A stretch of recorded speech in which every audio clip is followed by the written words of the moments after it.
Hi అండి. కొబ్బరి అన్నం చేద్దాం.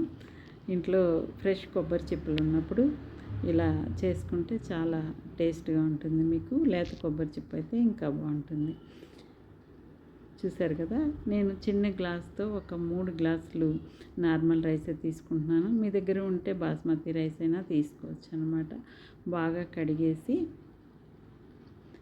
బియ్యాన్ని నానబెట్టుకోవాలి.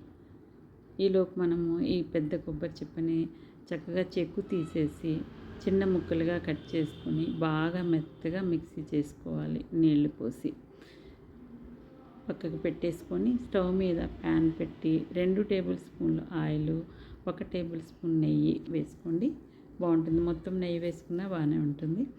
అలాగే కొంచెం ఒక బిర్యానీ ఆకు, 4-5 లవంగాలు, 2-3 చెక్క ముక్కలు, అలాగే 4 ఇలాచి, అలాగే ఒక 10-12 జీడిపప్పు పలుకులు వేసుకోండి.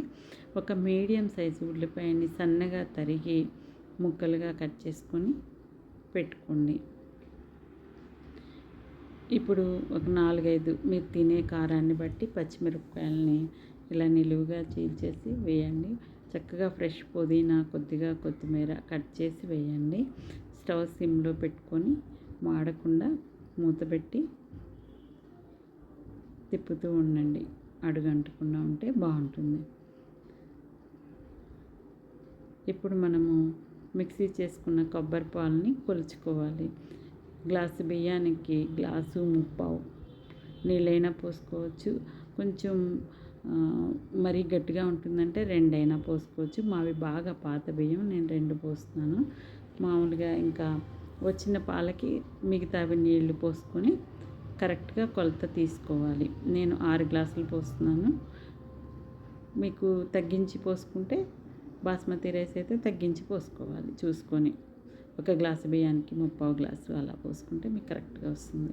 ఇప్పుడు బియ్యం వేసేసి కొద్దిగా లైట్గా వేయించుకొని 1 టేబుల్ స్పూన్ ధనియాల పొడి, అలాగే రుచికి సరిపోను ఉప్పు వేసుకొని మొత్తం చక్కగా కలిసేటట్టు కలుపుకొని మనం కొలిచి పక్కన పెట్టుకున్న పాలు పోసేయాలి. కొబ్బరి లేతగా ఉంటే అలాగే మిక్సీ చేసి వేయచ్చు. అదే బాగా ముదురుగా ఉంటే మాత్రం వడపోసి వేసుకోండి, లేకపోతే బాగుండదు ముదురుగా ఉంటే. మొత్తం 1 నిమిషం ఉన్న తర్వాత మనము మూత పెట్టేసి 3 విజిల్స్ రానిస్తే మీకు కరెక్ట్గా సరిపోతుంది.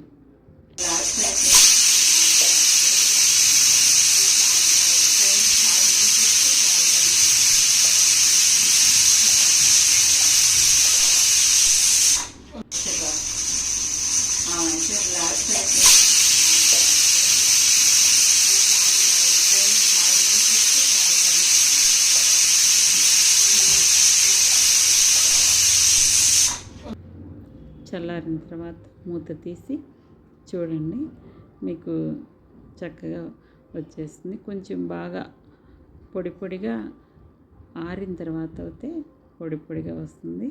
టేస్ట్ మాత్రం చాలా బాగుంటుంది. మీరు పెరుగు చట్నీతో అయినా తినచ్చు, మామూలుగా అలాగే అయినా తినచ్చు, లేదంటే ఆలు మసాలా అయినా చేసుకోవచ్చు. మన ఇష్టం అన్నమాట.